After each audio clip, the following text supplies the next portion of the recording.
Hello, my dear doctor. This is Station-3 Cardiology. In Station-3 Cardiology, what you need to know, my dear, the approach that you already learned from the lectures, that you need to start from the pulse examinations, my dear.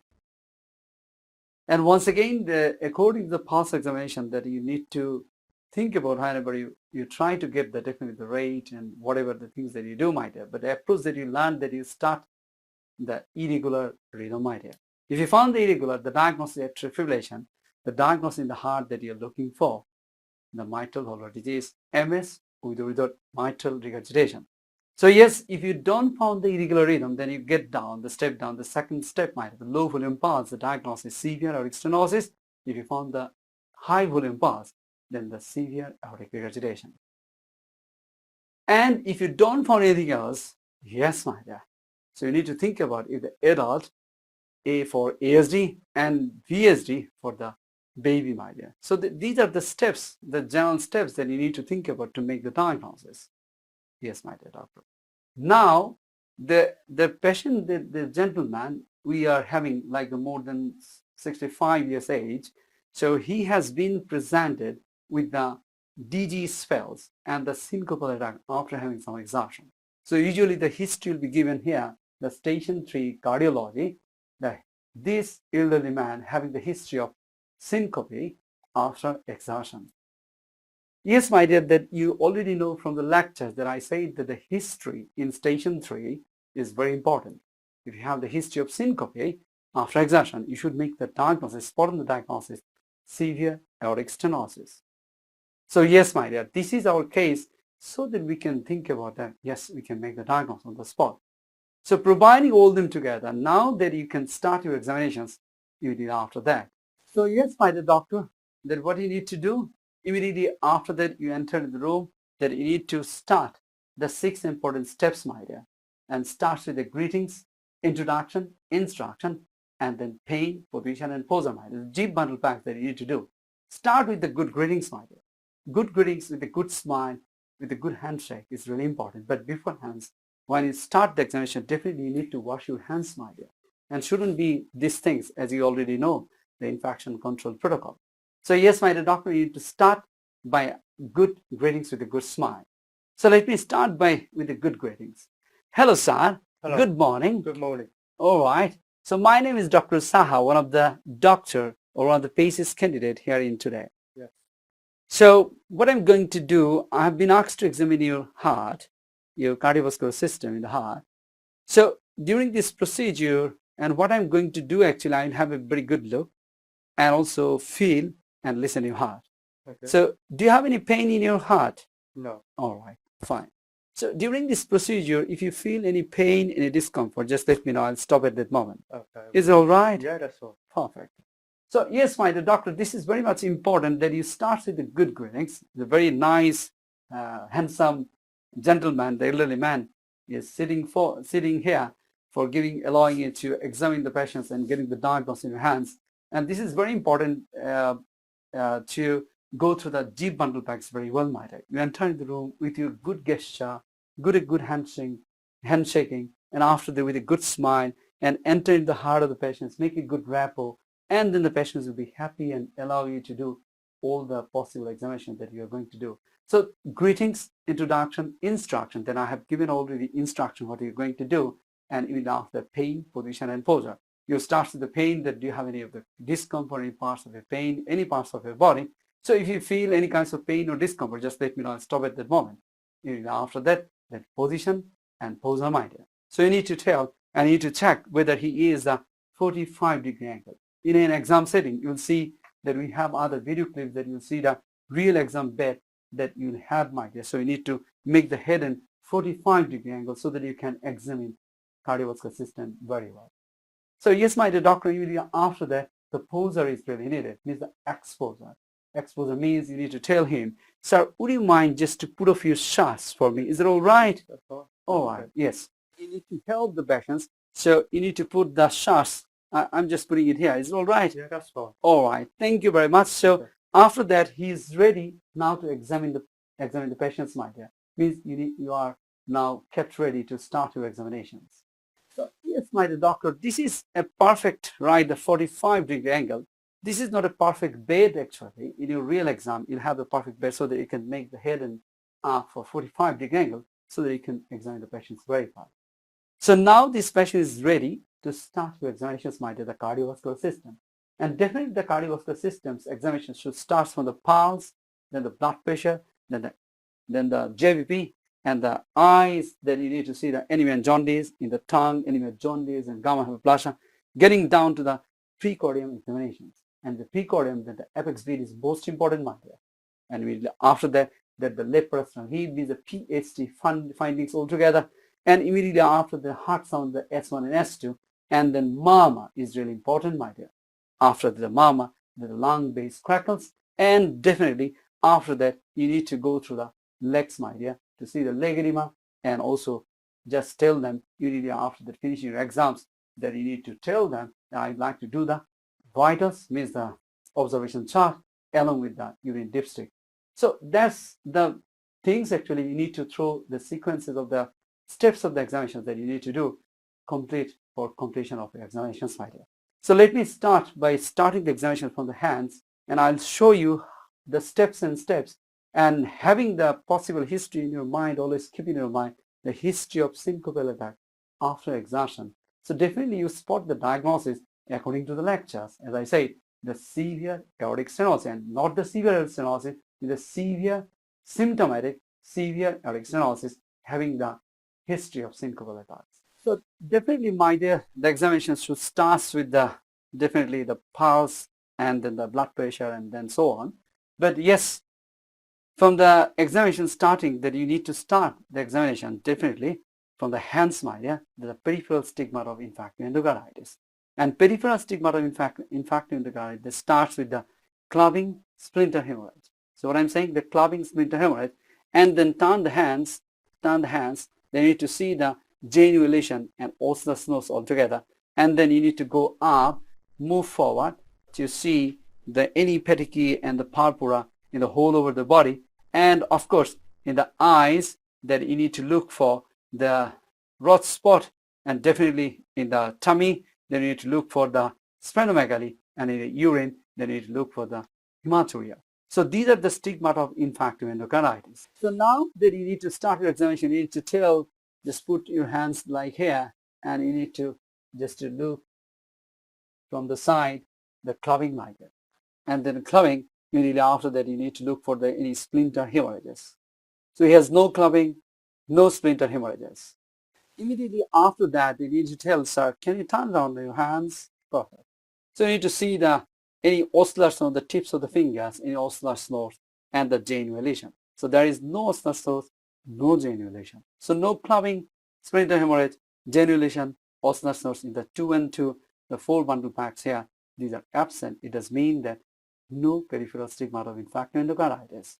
So immediately after the clubbing, splinter hemorrhage, granulation, and the oscillar snore, then you need to a good survey over the forearms and the arms and the whole body, the both passes, especially the front of the pass, that you need to see any petechiae and purpura of any vasculitic skin lesions, and you need to just exclude them with the peripheral stigmata of infarctive endocarditis. So these are the clubbing, splinter hemorrhage, granulation, oscillar snore, and once again the petechiae and purpura. Immediately after the petechiae and purpura, then you need to look onto the eyes, but this is really impossible here at the bedside. Just keep in your mind, in the eyes that you need to look for the Roth spot. In the tummy, means the abdomen, you need to look for the splenomegaly, and in urine that you look for the hematuria. So these are the 3 and the other 6 to the total 9 important peripheral stigmata of infarctive endocarditis.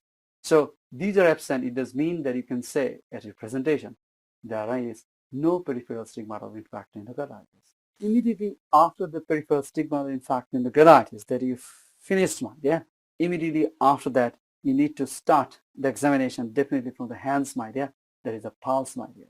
All right. So immediately after the infarctive endocarditis stigmata, my dear, you need to shake your hands and feel the pulse, my dear, on a semi-flex and the semi-prone position, my dear.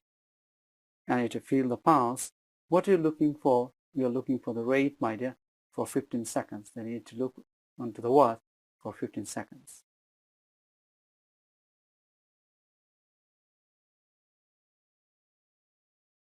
So he has got, yes, my dear, I found the 20. So he has a 4 into 20 is the 80 beats per minute. Immediately after the rate, then you need to look for the rhythm, my dear. That is the irregular pulse that you're looking for. So his pulse is not irregular. It does essentially mean that he is not having atrial fibrillation. He is not having the mitral valvular disease, means no MS, no MR, that we can assume it. And even after that, then you need to feel a pulse with a low volume pulse, my dear.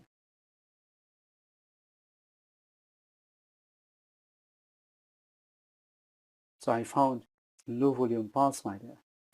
So starting from the pulse, my dear, that as we found the low volume pulse, so we can assume that we are expecting the diagnosis definitely in the heart with the aortic stenosis. And this is not only the aortic stenosis, that the severe aortic stenosis that you are expecting.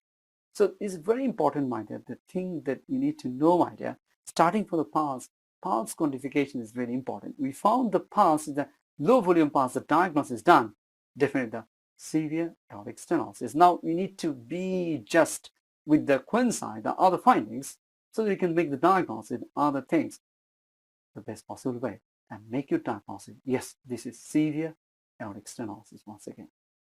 Immediately after that, here, just what you need to do is the blood pressure. So you need to tell to the examiner, sir, I'd like to measure the blood pressure of this gentleman. Sometimes the examiners are really happy to give you the right answer. Sometimes they say that 180 over the 120, or maybe the 180 over 120 does mean that there is 60 millimeter of mercury. Sometimes they say that yes, 160 over 130. Or sometimes they say the 160 over, or sometimes they say the 140 over 110. So if they say that, immediately after, what you need to do, the systolic minus diastolic, that you need to get the pulse pressure might enhance. So the pulse pressure normal is a 40 to 50 millimeter mercury. You already know about it. So less than 40 is a severe aortic stenosis once again. So if you found that the examiner say that there is around like 140, 110, so it does mean the 140 minus 110 is 30 millimeter of mercury. So you can spot the diagnosis here. Once again, the narrow pulse pressure means the 30 millimeter of mercury. So you can consider the low volume pulse, narrow pulse pressure. Once again, that you made your diagnosis, the severe aortic stenosis. Now the neck examination. So what you need to do, my dear, you need to tell, sir, could you please just turn your head on the left side for me? Perfect. Right. So we are looking on here, especially to see the JVP, my dear. As we learned from the lectures, in the JVP, that you are looking for a giant B waves, means the big waves in the neck, the diagnosis of VTR versus CAR. It does mean the V for V waves for the tricuspid regurgitation, and CAR is the Corrigan sign or carotid arterial pulsation for aortic regurgitations. So my dear, we can see a pulse here, the JVP pulse is here. Can you come close? We can see the JVP pulse here. Yes, we can see the pulse here. So this JVP definitely is not raised. Definitely is not raised. So if the JVP is not raised, so you don't need to worry about it. So even then, you need to do a little bit maneuvers here, just to press over the right upper quadrant so that you can see any of the rising JVP or not. So what you need to do, you need to press on the right upper quadrant and to tell him, sir, I'm giving you pressure over your tummy. Yeah. If you feel any pain, just let me know. Perfect. And turn your head on the left side for me. You need to look very carefully. Give it pressure. So definitely there is nothing. So you just need to do this maneuver, my dear. So now the precordium examination. The precordium, the most important things, my dear, you need to palpate the apex beat, my dear, is most important. So what you need to do, you need to look the apex beat, my dear. First, see the apex beat. So as because that we already made our diagnosis, the pulse is the low volume pulse, severe aortic stenosis. So we are expecting in the apex beat.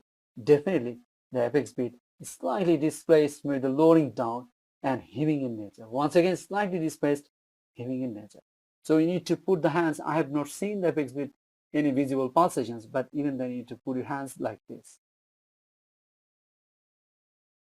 So yes, I can feel the apex beat is here.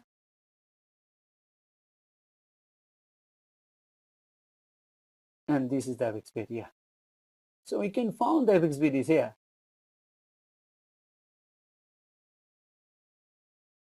So whenever you found the apex beat is here, and you need to characterize either whether apex beat is really heaving in nature or not.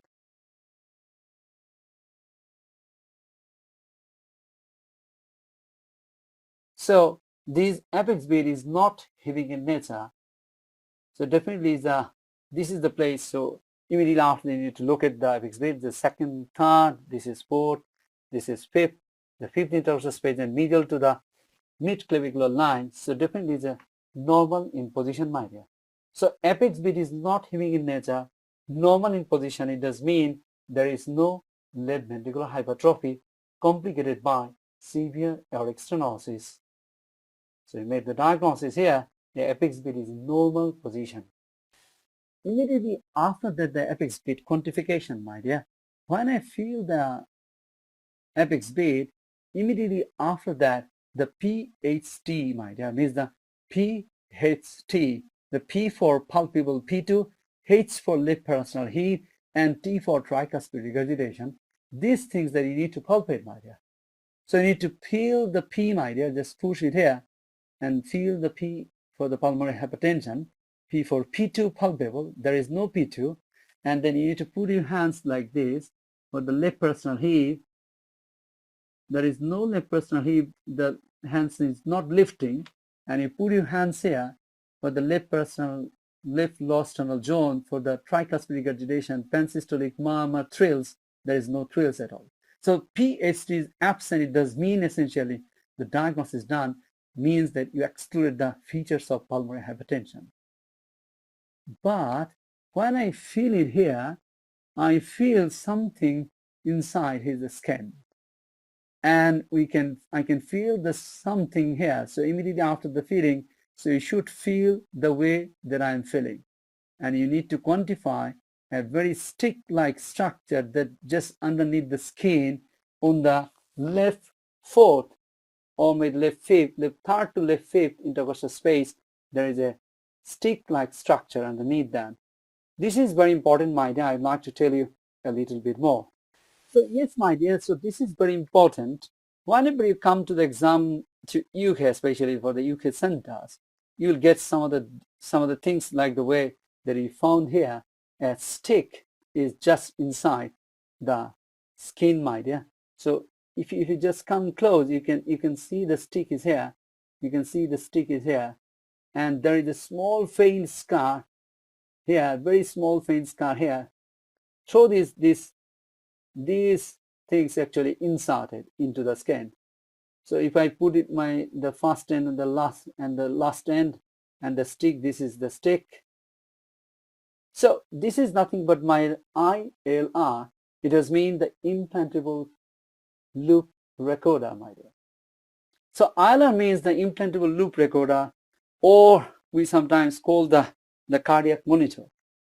So these implantable loop recorder or the cardiac monitor usually given to the persons when there is a syncope or cardiac syncope is not diagnosed or not having any obvious underlying etiologies or are found after having the extensive investigations to look for is there any arrhythmias causing these syncopal attacks or not, so that this loop recorder is inserted at least sometimes for the 1 year, sometimes for 2 years, even sometimes for the 3 years, to record all the things, all the events of the cardiac activity, especially the rhythm disturbances, whether you can pick it up or not, making the diagnosis underlying etiologies of cardiac syncope in case of unexplained cases. So yes, my dear, this gentleman has undergone a loop recorder. It does essentially mean that this gentleman having the syncopal attack, which was not diagnosed, not explained by any of the structural heart disease causing this syncopal attack. So we could get the underlying diagnosis. Maybe this gentleman extensively investigated and not found any of the diagnosis later on. Then they put this loop recorder for the recording of the cardiac rhythm disturbances.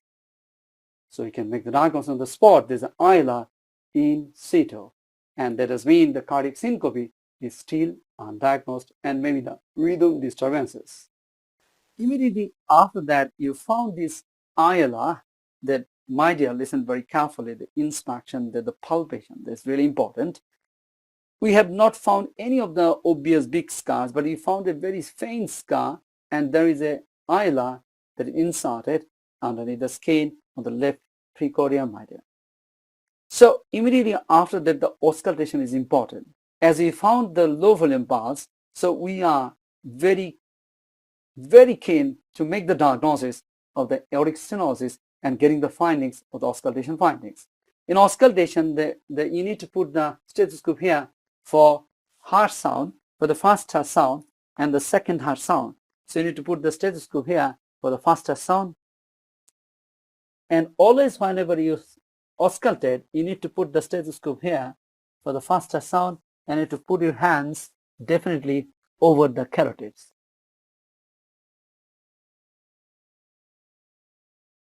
And you need to put the stethoscope here for the second heart sound. But my dear, listen very carefully. If you don't know the knowledge, your eyes and your stethoscope will not get the findings. So you need to know for the aortic stenosis, severe aortic stenosis findings in the heart sounds is really important. I used to say the soft A2, my dear. So you need to be very vigilant to get the findings of the soft A2. Soft A2 is a severe aortic stenosis. Soft A2, severe aortic stenosis. Once again, soft A2, severe aortic stenosis, my dear. And also another finding that theoretically is possible. There is a reverse beating of the second heart sound. You just need to know. You don't need to produce these things, or you don't need to search for it, my dear. So what I'm saying, the soft A2 is really important, my dear. So I never put the stethoscope here, and you need to put your hands definitely over the carotids and put the stethoscope here, and to put the stethoscope here.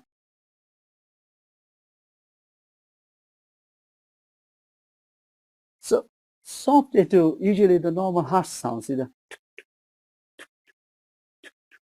whenever you put the stethoscope here, the first heart sound will be clear, but the second heart sound really soft is really hard to listen.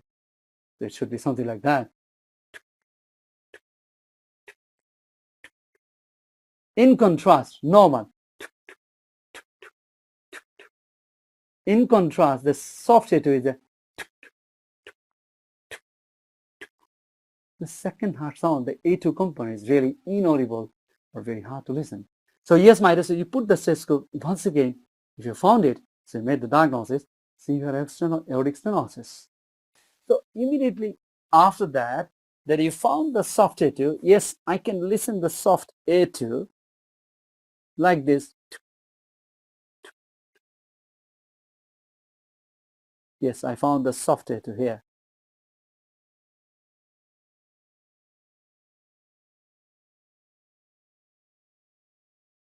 So immediately after the soft A2 that we found, my dear, what you need to do, the next component is a murmur. So murmur, once again, then you need to put the stethoscope on the left hip, left fourth, left third, left second, right second, and definitely the infraclavicular space. So you need to put the stethoscope just to survey any of the abnormal heart sound, means the murmur that you have found or not, my dear. So you need to put the stethoscope once again. You need to put your hands always over the carotids. So once again, the left hip, left fourth, left third, left second, and the right second, and also the left intraclavicular space. So in this survey, what I found there is an ejection systolic murmur here on the right second intercostal space. So right second intercostal space that I found, there is an ejection systolic murmur. But usually whenever the severe aortic stenosis, that you are expecting to get the LL murmur, ejection systolic murmur, the long ejection systolic murmur rather than louder, but sometimes I say the late peaking of the long ejection systolic murmur is a finding for the severe aortic stenosis. So immediately after that, you need to listen it very carefully, but you need to do maneuver as well. You need to put the hands here. And my dear, listen very carefully. Definitely you need to do maneuver because this best start on the right second intercostal space, best start with the leaning forwards with the diaphragm of the stethoscope, with the breath holding after expiration. So we need to do maneuver. Definitely we'll do that, but you need to have some of the screening. And definitely you can put the stethoscope onto the carotids as well, whether this is radiating or not. This murmur is not radiating to the carotids as well. So yes, my dear doctor, immediately after the auscultations that, yes, we are looking for the murmurs. So we found there is an ejection systolic murmur here, but we need to quantify the murmur after leaning forwards. So yes, immediately after that, we survey the maneuvers for the all in together, but yes, we need to do the mitral stenosis as well. They need to put the bale of the stethoscope and hold it here and put it and keep your hands over the carotids and just tell him, can you turn around on the left side for me a little bit, and take a deep breath in and out and hold it there.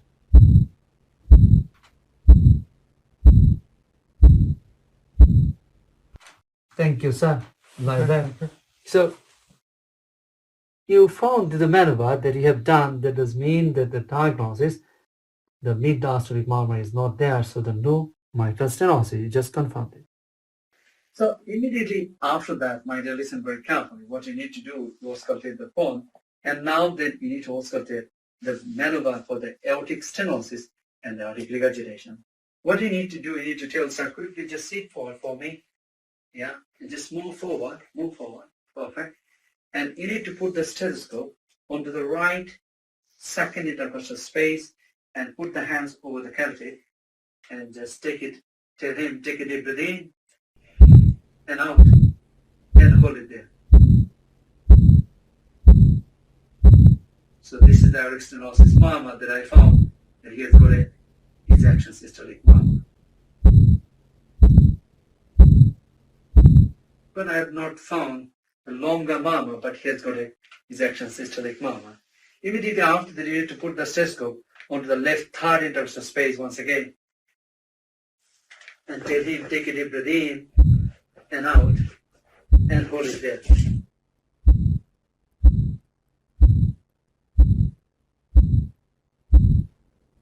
I have not found any of the murmur of the aortic regurgitation. So immediately after that, you put the stethoscope miter onto the back of the lung bases. Take a deep breath in and out.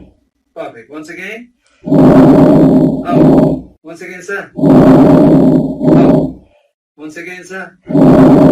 Out. So yes, there is no basal crackles. There's the lungs crackles.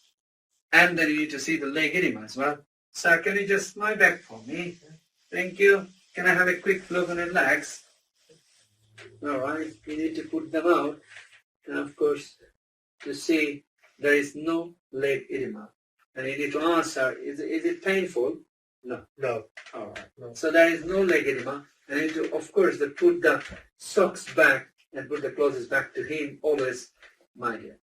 And immediately after that, you feel that you finished your examination, you need to give the clothes back to him. So yes, you need to give the clothes, sir. Yes, not lie back, sir.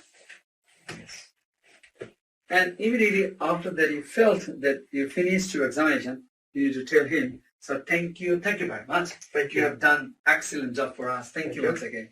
So you need to be very smiling face and tell him a good gratitude that he has cooperated with you to get the findings in the hands so that you will be able to make your good rapport and make a good impressions to the examiners as well. Immediately after that, you need to take the stethoscope off in your hands, and then you need to wash your hands and then come back forward to look forwards to both of the examiner's eye, and then you need to tell, sir, I'd like to complete my full cardiovascular system examination, especially to look at the observation chart that includes the pulse, temperature, respiratory rate, blood pressure, oxygen saturation, PTR, BP, SpO2, and also I'd like to do the urine dipstick for the sugar, protein, RBC niters. Saying these two important things, it does mean that you finish your examinations and immediately after that you need to present your case, my dear. So now the presentations, my dear. So the presentation skills, as I said, you need to take the stethoscope off in your hands rather than put the stethoscope like this way, my dear. No. So you take the stethoscope in your hands and then come forward to the examiner's eye and just make a good confident posture and come forward to the examiners and give your full presentations.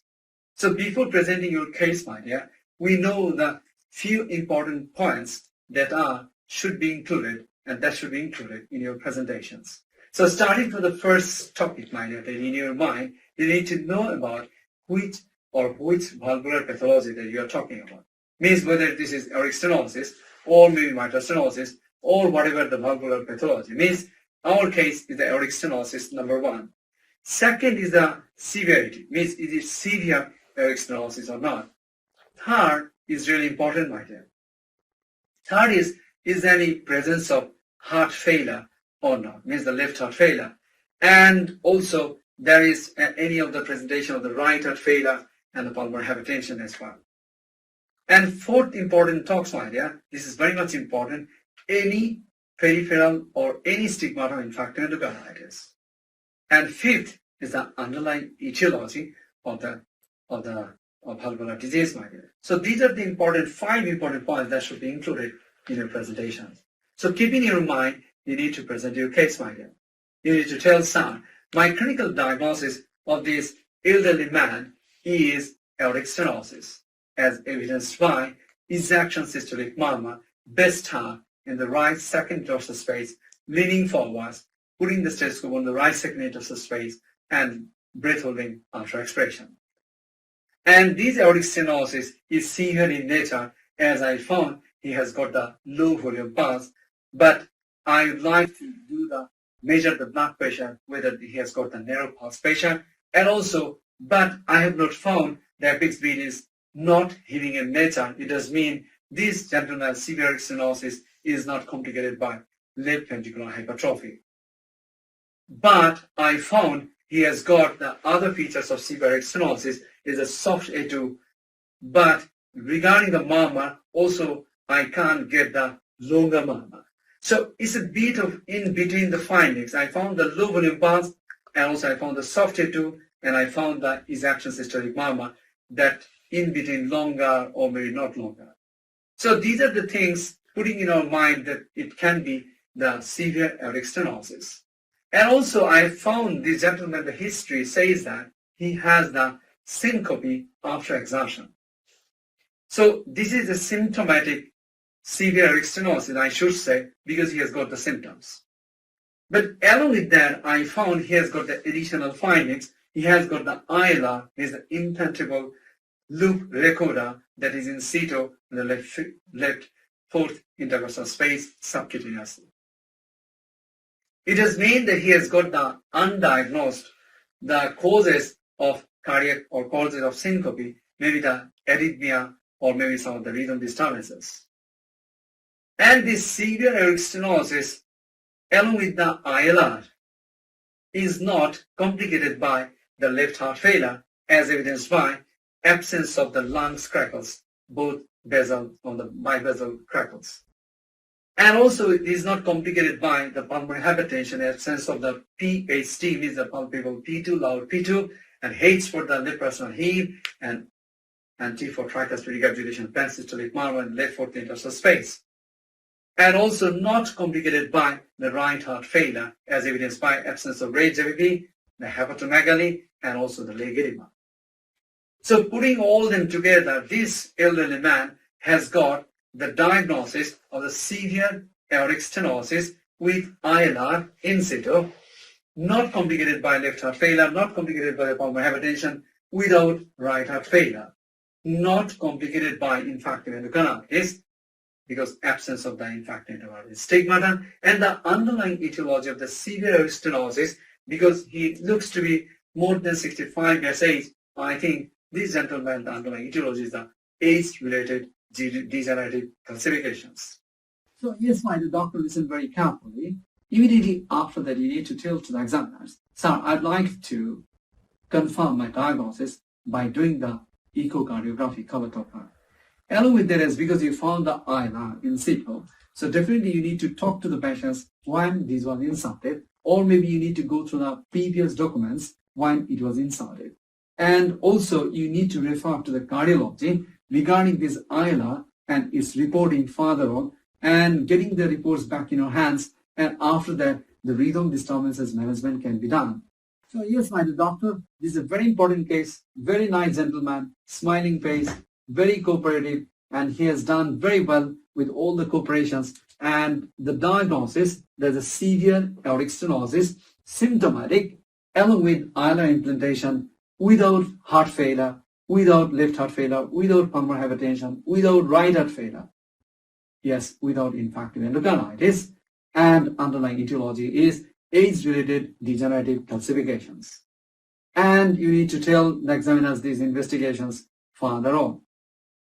And sometimes the age-related degenerative calcifications, as because he has got the cardiac syncope, sometimes the cardiac catheterization should be added and to quantify any coronary artery disease is existing or not. So coronary artery disease should be excluded. Sometimes we found in such a age the aortic stenosis, degenerative calcification, along with sometimes the triple vessel disease, means the coronary artery disease. In that case, the treatment should be the surgery. Definitely, surgery means the aortic valve replacement, along with definitely going for the triple vessel disease if it is the likely diagnosis. So you need to go for the bypass grafting, is the coronary artery bypass grafting. And if anything found on the ILR, recorded the cardiac monitoring, if anything found, sometimes they need to put some of the pacemaker for any rhythm disturbances, maybe imminent, sometimes in later on. So this is a very good discussion that we have done with his. So I think that you all enjoyed the severe aortic stenosis with ILR implantation, symptomatic, cardiac syncope, maybe undiagnosed, maybe need to do further diagnostic investigations. You enjoyed too much, my dear. Thank you. Thank you, bye.